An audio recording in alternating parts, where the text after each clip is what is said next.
Boa noite a todos. Sejam todos muito bem-vindos ao Lar Espírita Maria de Nazaré. Sintam-se em casa. Isso aqui é um lar, o lar acolhe. Sintam-se acolhidos. No capítulo 16 do Evangelho segundo o Espiritismo, servir a Deus ou a Mamon. Esse é o título. Diz o seguinte: nenhum servo pode servir a dois senhores, porque ou há de aborrecer um e amar ao outro, ou há de entregar-se a um e não fazer caso do outro. Vós não podeis servir a Deus e às riquezas. Isso está em Lucas, capítulo 16, versículo 13. O que quer dizer a palavra Manon? Na verdade, não é Mamon, é Manon. De onde vem essa palavra? Essa palavra vem do hebraico, de Mamon, lá do hebraico, se quisermos falar hebraico, e significa literalmente dinheiro. Em sentido mais amplo, vamos ampliar um pouco esse sentido de dinheiro, em sentido mais amplo significa posses. São posses. Representa ainda o terceiro pecado capital, a ganância ou a avareza. Então, a interpretação correta desse título do Evangelho significa: não dá para servir a Deus e o dinheiro ao mesmo tempo. Então, a gente já sabe do que o capítulo vai tratar. Não dá para servir a Deus e ao dinheiro. Ou seja, servir a matéria ou servir ao espírito. Isso é mais profundo. Servir ao espírito ou servir à matéria. O apego ou desapego à real propriedade, o que levamos quando desencarnamos, o que nos é emprestado, temos uma riqueza absoluta e o que fazemos dela? O que fazemos com os nossos talentos? Essas são algumas questões que merecem ser refletidas. Somos muito apegados às coisas materiais.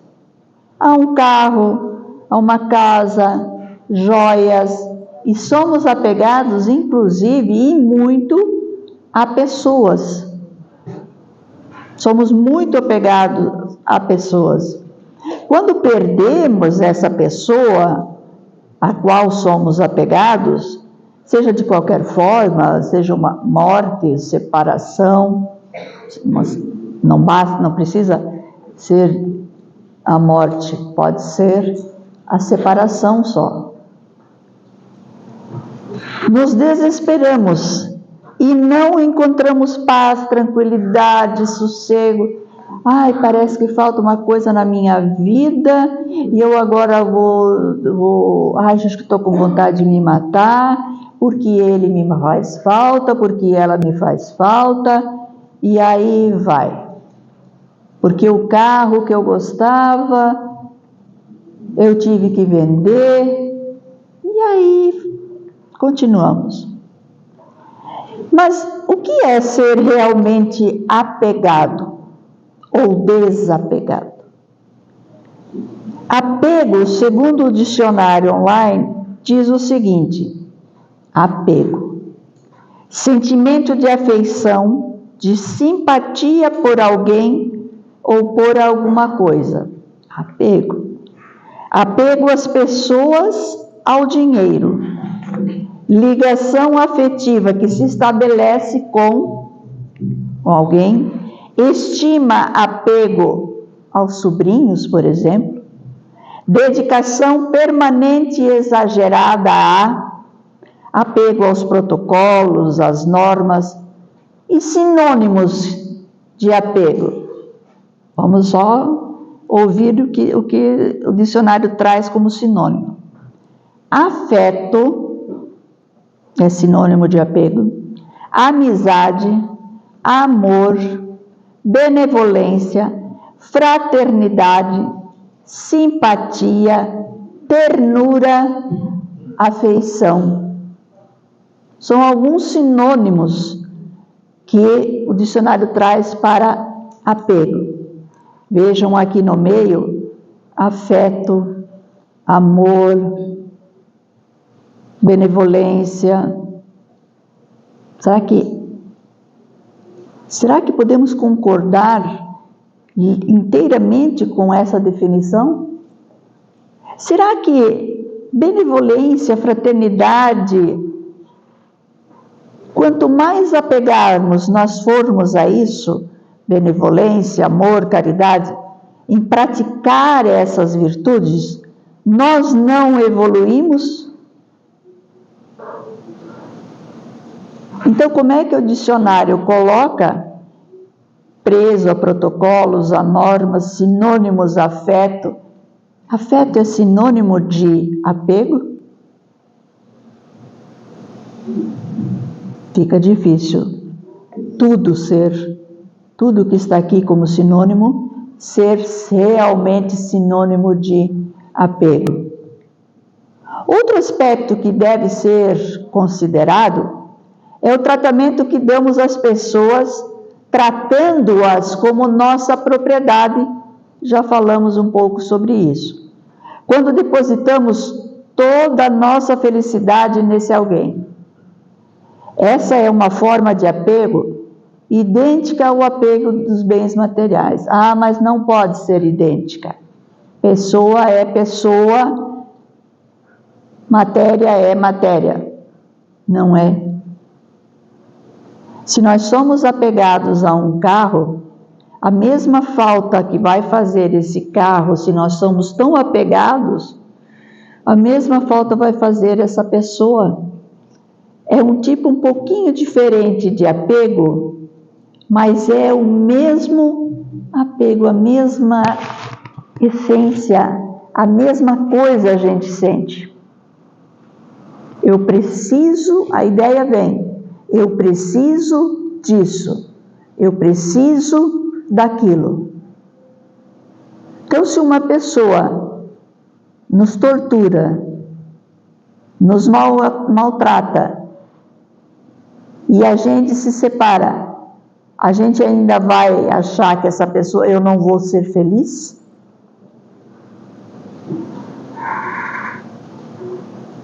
Vejam, é diferente também de um carro. Tive que vender o carro, tem gente que vai sentir falta do carro até ter um outro carro igual, ou um melhor. Não pode ser de menor valor. É difícil essa questão de apego. Não vivemos sem propriedade, isso é verdade. Não vivemos sem propriedade. Mas o importante é o que nós fazemos com essa propriedade. O que nós fazemos com essa propriedade? Essa é a questão. O Espiritismo não proíbe termos posses. O Espiritismo não proíbe isso. Mas o que fazemos delas? Aí o Espiritismo entra. E vai dizer, e vai nos questionar: o que você está fazendo com as suas posses? Aí aqui entra a avareza, a inveja das coisas, o que o outro possui. Entra a inveja, porque eu agora não tenho, mas o outro tem. Então vem o apego até o que o outro tem, a gente chama de inveja. Aí o carro quebra, foi o vizinho que está só olhando o meu carro. Qualquer coisa, né?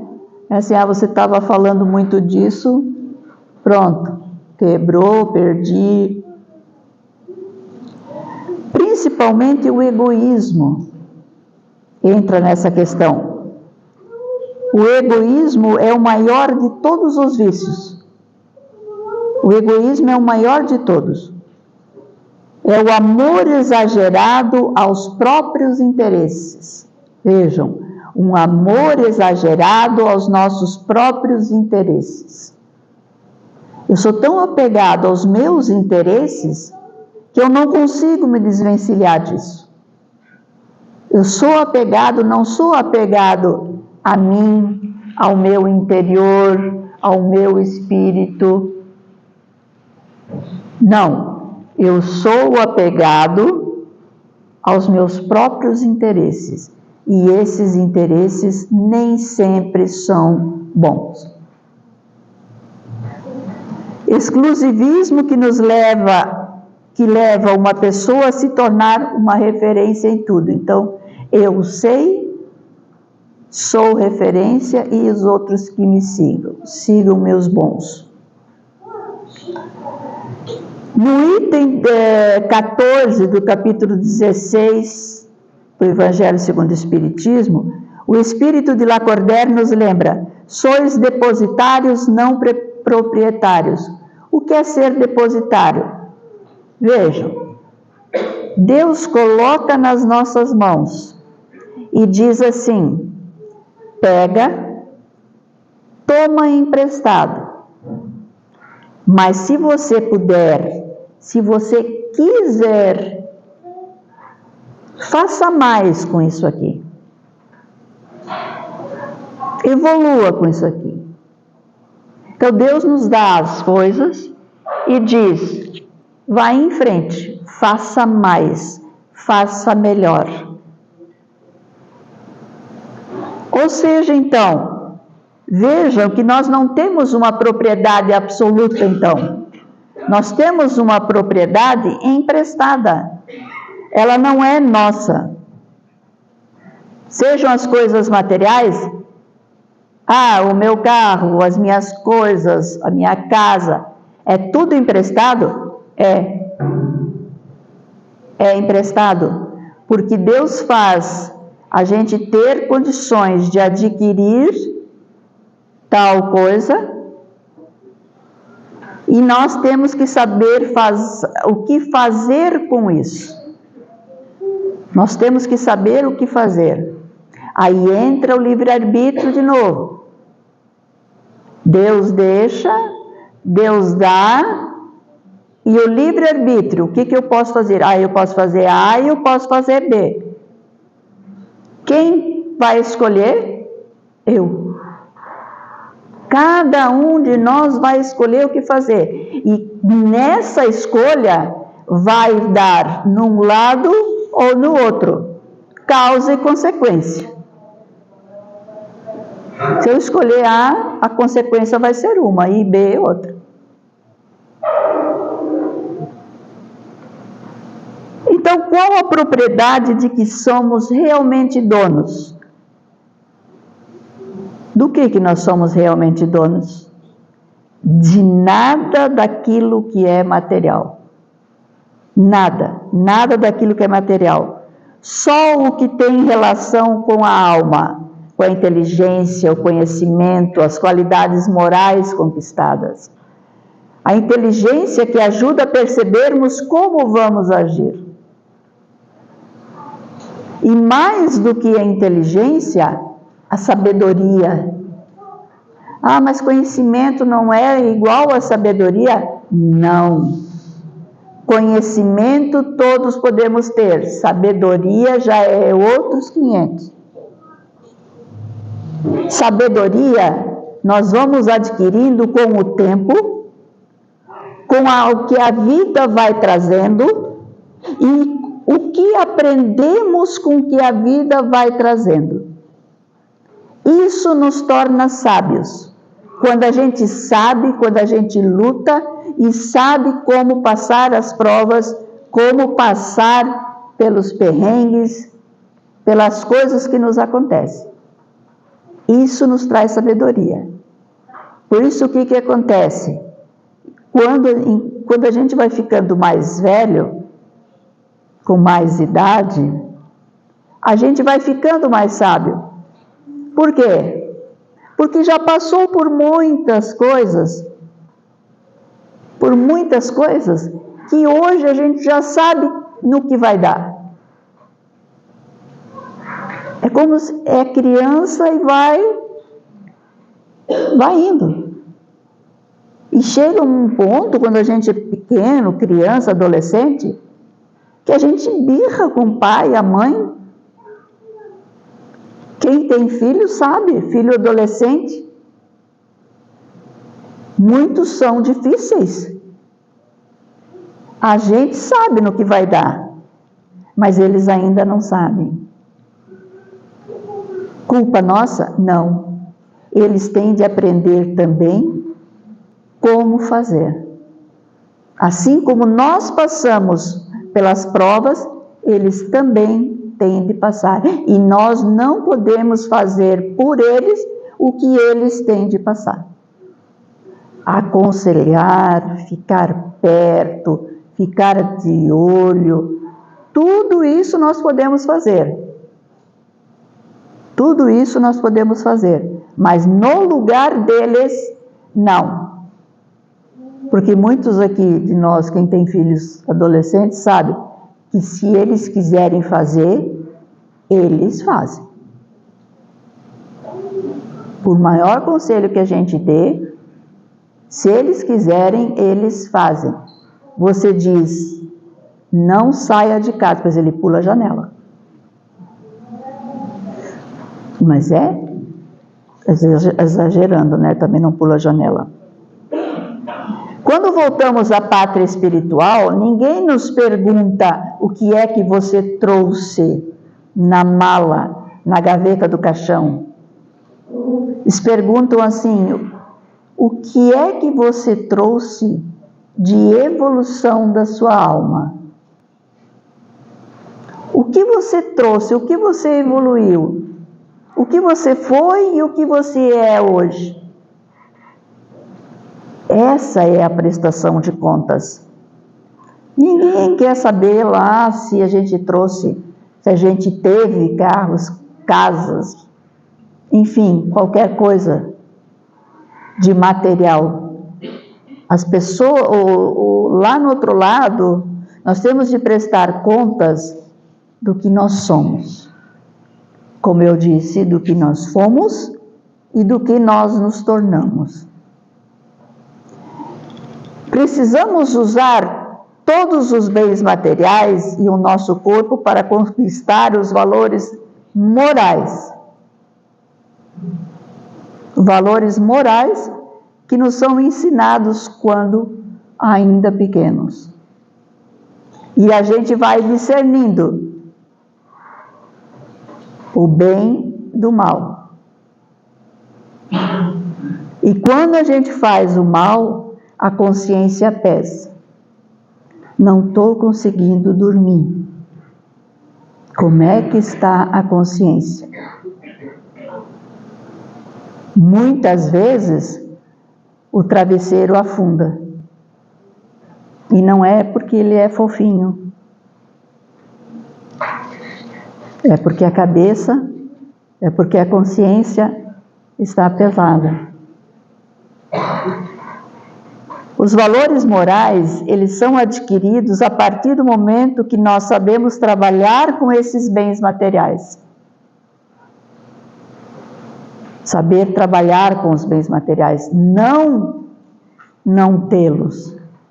Não é isso, é saber trabalhar com esses bens materiais. É a sabedoria, entra de novo aí a sabedoria. E isso nos remete à lei de sociedade, viver em sociedade, né, para aprender a trabalhar com os bens materiais, nós precisamos viver em sociedade, para adquirir, para nos desapegar. O desapego, ao contrário do apego, é característica das grandes almas em bom estágio de evolução. é aquele que compreende cada dia mais o quão são importantes os valores morais e não os valores que se tem no banco. Isso é o desapego. Quando nós nos preocupamos com os valores morais, não com os valores que nós temos no banco. A nossa propriedade real são essas conquistas da alma. Esses são os nossos valores. No bem desinteressado, isso não se perde. É o que carregamos conosco por todas as encarnações.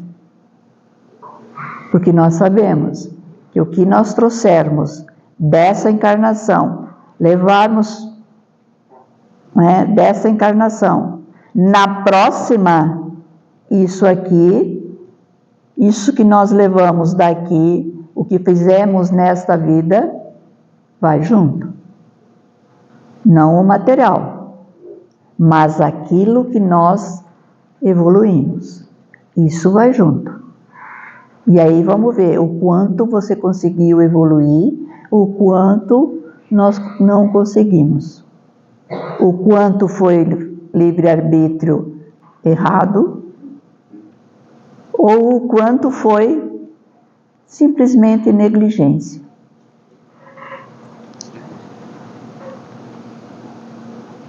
Todo progresso é decidido por Deus. Deus diz assim: a cada um será dado segundo suas obras. Cada um responderá pelas suas escolhas. Aqui entra a parábola dos talentos. A cada um é dado para ampliar, evoluir, não devolver a mesma coisa que recebemos ao encarnar. Lembra a parábola dos talentos? O patrão vai viajar, tem 3 funcionários, para um ele dá 1 talento, para outro ele dá 3 e para outro ele dá 5. O que Deus, quando ele voltou, o que tinha 5 tinha 10, o que tinha 3 tem 6. E o que tinha 1 tinha enterrado e com medo de aplicar o dinheiro, deixou enterrado. Servo mau e preguiçoso, diz o patrão, você não evoluiu. É isso que ele quer dizer, é isso que quer dizer a palavra, desculpem, parábola dos talentos. Tudo tem que ser usado para a evolução, para a evolução da alma. Se nós falarmos em reencarnação, que nós falamos há pouco, que nós trouxemos, levamos aquilo que nós fazemos, aquilo que nós nos tornamos e não o que nós temos, pensemos na reencarnação do rico e do pobre. Tá? Eu escolho, cada um de nós escolhe o que vai passar quando voltar. Antes de vir, o espírito escolhe onde ele vai nascer, que família ele vai nascer, ele escolhe tudo, pelas provas que ele vai passar. Eu quero passar por essas provas porque eu preciso passar por elas. Eu tenho que ser promovido. Aí vem, eu quero reencarnar rico. E o outro diz, não tem problema, eu vou reencarnar pobre. Qual será, aí os dois vêm para a Terra, que é um planeta de provas e expiações, e é para cá que eles vêm pagar. Então vem o rico, um vem, vai ser rico, outro vem, vai ser pobre. Para qual deles a vida vai ser mais difícil?